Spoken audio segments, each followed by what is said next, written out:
In this video, we're going to talk solely about linear equations and or functions. So a function is each input value has exactly one output value.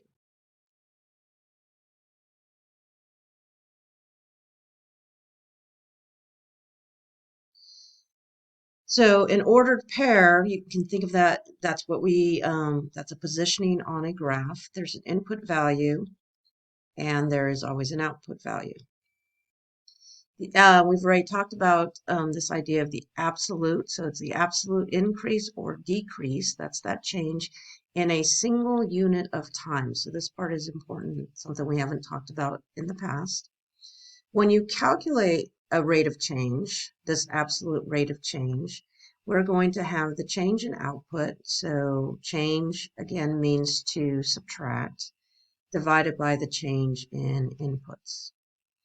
All right, so just a basic problem from a typical math course. Find the rate of change between 4, -2. So these are my inputs, 4 and 5. And my outputs come second, -2 and 3. And so when we calculate this rate of change,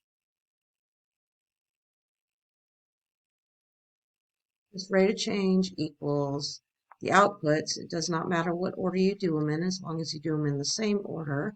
So I'm going to go from left to right.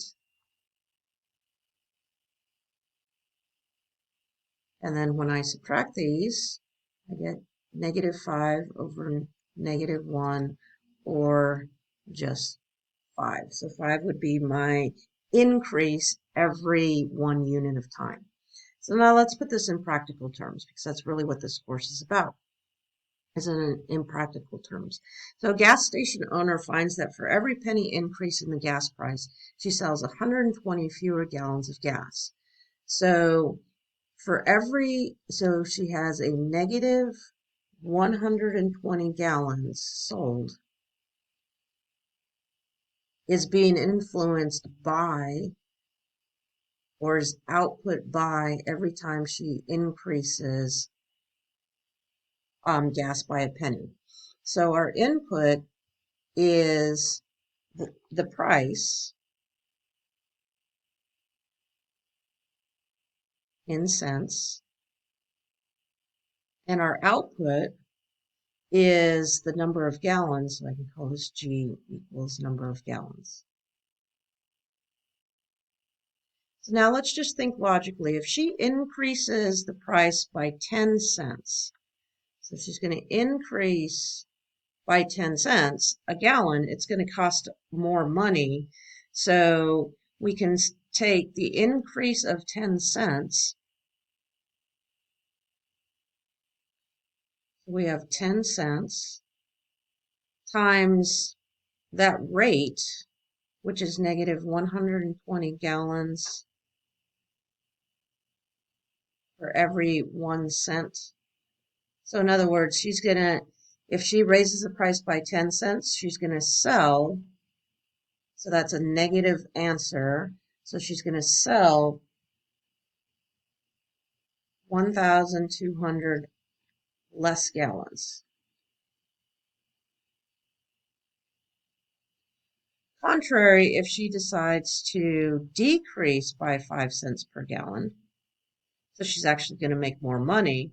So she's going to say, I'm going to decrease by 5 cents, and that's negative 5 cents, times that absolute change.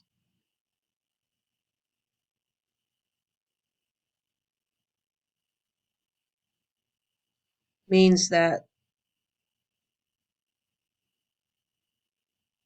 we are actually going to negative times negative. That means we're going to sell 600 more gallons.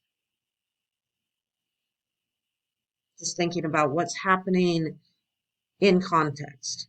Okay, so now let's look at, again, just a general math problem.